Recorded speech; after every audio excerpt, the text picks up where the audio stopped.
There is one keepsake that I truly love from our old home in the projects in Omaha, Nebraska.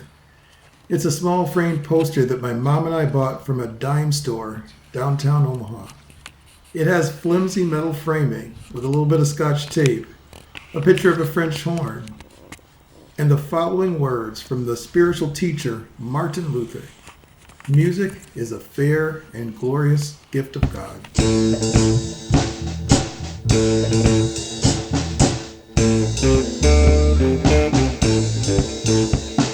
I take inspiration from those words as a music maker for 45 years. Ever since Mama bought me a portable tape recorder from Kmart. And on our trips to the thrift store in the Benson neighborhood of Omaha, I'd buy radios, little transistor radios, tabletop wooden radios. I could hear signals from Chicago and San Antonio all the way to my hometown of Omaha. Old time radio shows, Beatlemania, Casey Kasem's Top 40. We had a piano at home too, and I heard the songs of my sister Ida's classical music, my brother Jonathan's rock and roll from his college days in Kansas, and my sister Nancy's love for the sounds of classic 70s soul. The Isley Brothers, Motown, Ray Charles, along with P-Funk, disco, and hip-hop from boomboxes. And oh yeah, folkies like Neil Young, Bob Dylan, and Joni Mitchell. And then by my own college days, there was reggae to bring a world beat to enlarge my musical mix. And Delta blues, taking me to the roots, nurturing the spirit and moving my body, connecting me with musical and cultural communities. I dedicate this film to everyone who brought music into my life. Truly a fair and glorious gift.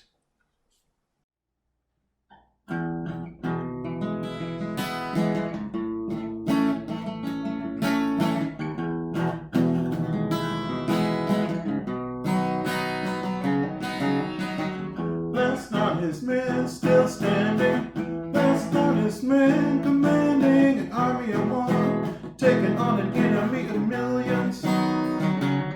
Well, it took an entire village, but now I understand that there is no such thing as a last honest man.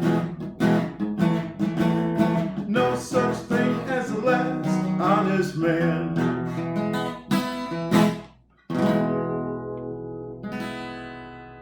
That's a tune from my upcoming album release, 2020 Blue. It's a tune called Last Honest Man. And I want to say thanks for coming to this film presentation. I really appreciate it.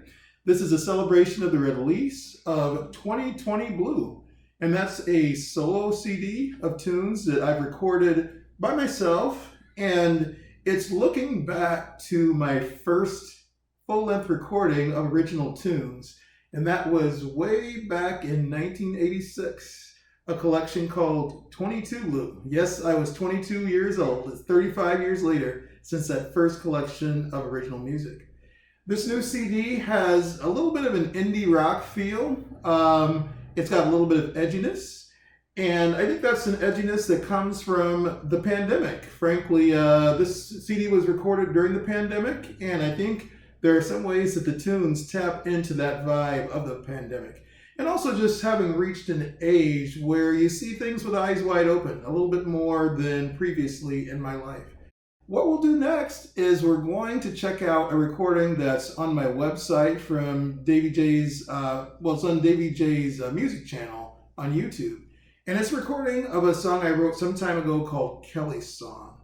But one of the themes of this album is really the concern that we might have, or at least should have, for each other in times when things have been a bit unstable. Our relationships have not stayed the same between people in the same community.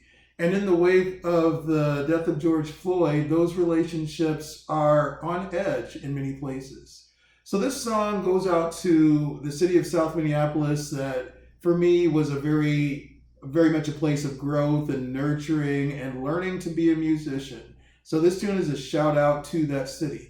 And throughout this film, you'll see clips that bring us back to other places where we've been, and clips that maybe point the way toward the future. all the upsides and some of the downsides of what we may be facing in the USA. Thanks a lot.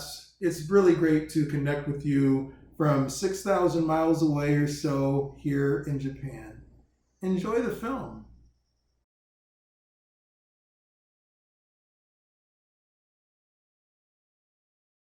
I just wanted to make a postcard for my good friends in South Minneapolis.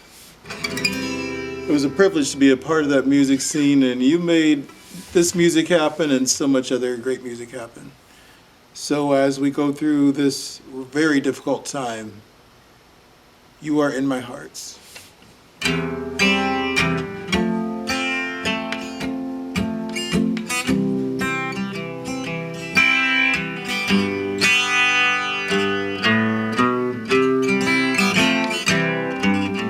Kelly, Kelly, tell me your name. Laughter, sorrow, things never change. We can't pretend we're no good. That game, whatever comes by, we must give it a name. Follow, never front of the line. Crazy, mellow, losing our minds. Never let nobody give us advice, 'cause for you and for me, what they say is a lie. So many excuses and so little time.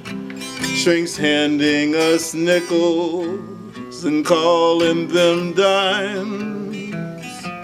They don't know what we mean when we say you can throw out the rules when you live life our way. Kelly, Kelly, I think of you when my lover leaves me confused. There's a time to be wild and a time to be true and a time to return to the place we once knew. Kelly, Kelly, how did you feel? Did he tell you love is not real? The lost ones are calling to make us a deal. They're providing the wine for the Thanksgiving meal. Someday they'll understand what we said. They won't break our promise or leave us for dead. We'll rule in the night like a light of a star and retire our seats at the bar.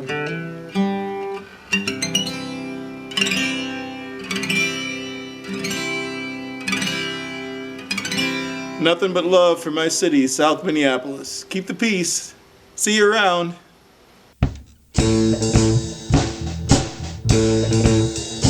When I was a young music creator, political art had a bad name, especially among critics, big critics that could make or break your career. I've seen reviews of music by all-time greats like Public Enemy, Peter Tosh, Bikini Kill, even The Clash, where the politics of the musicians are called out and put down. Same with literature studies. When I was a newbie scholar, the big wigs in my field could straight up ignore the fascism of a poet like Ezra Pound, but call out Gwendolyn Brooks for, quote, making us aware that she is a Negro. Me, I've ignored that bull hockey about political art for a long time, because you know what? My life is too deeply tied to political conditions for me to pretend otherwise. Even as a father with my spouse and children, or when I'm on stage in a bar boogie band, my presence in the world as a black man is always political. I am constantly aware of the artists who came before me that had a special kind of bravery. Billie Holiday, Etta James, Duke Ellington. The Motown Review. Getting it done in legendary fashion in towns where they weren't welcome after sundown. They left the mic for artists of my time to spit something meaningful and make room for our whole selves. And this disc is definitely influenced by the political crisis of our time in America.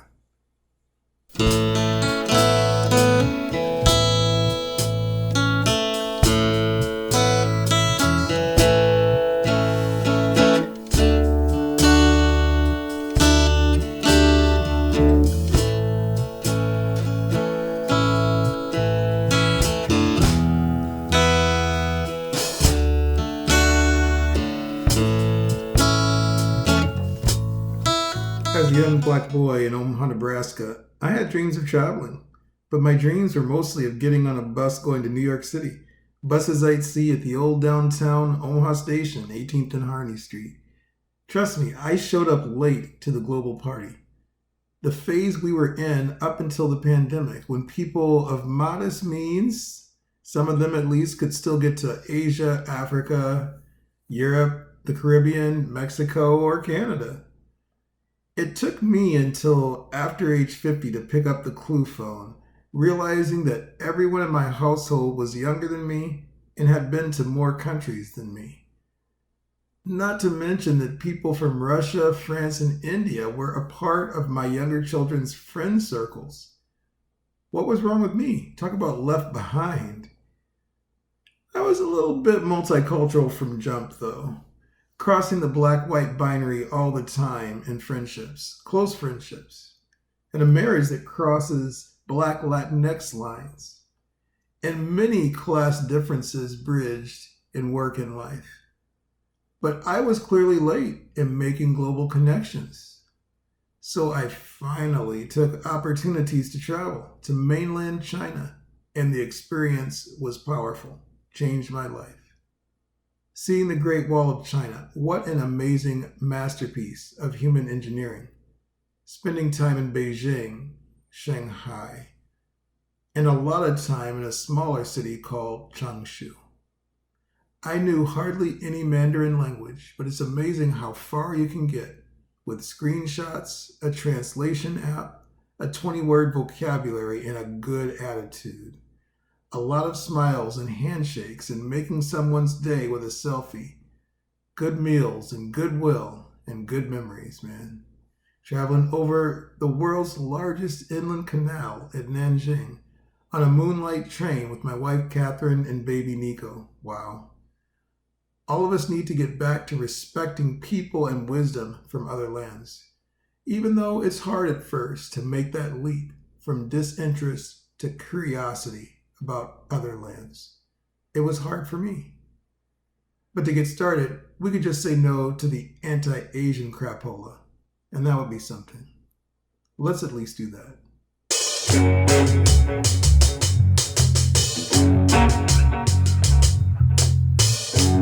The song Used to Be My Friend is about a person I knew a long time ago, a good friend for years who suddenly told me never to communicate again.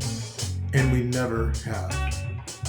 Other than physical pain, I don't know many things that are more painful than the sudden loss of a valued friendship. And that's why feelings of loss are strong in my heart these days in Wisconsin. When did it become acceptable again to say to someone else, "You don't belong here, this is our land, not yours"? When did we harden our hearts so that even the music makers and cultural travelers have to think twice about what they will face? Maybe it was necessary for everyone to take sides, but it is also necessary to rebuild our bridges so that we can do business together and raise families and enjoy the good life together again. Who among us has the courage to step up and help our friendships and communities heal?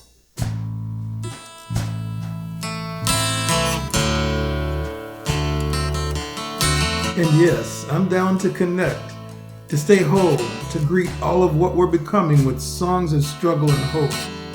The years have seen a lot of rockin' weekends and the GO train is slowing down, showing some wear and tear from all those gigs for $20 and a sandwich. Looking back at 35 years of recording independent music, 2020 Blue is my 11th full-length album, 4 on cassette, 6 on CD, and now this first-time digital release.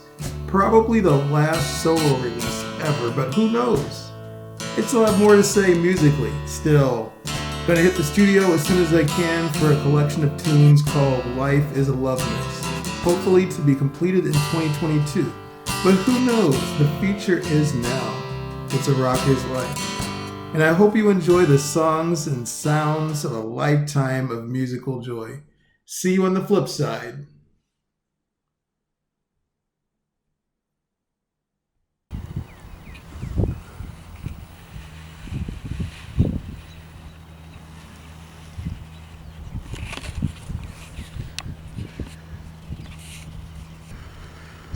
Location 2.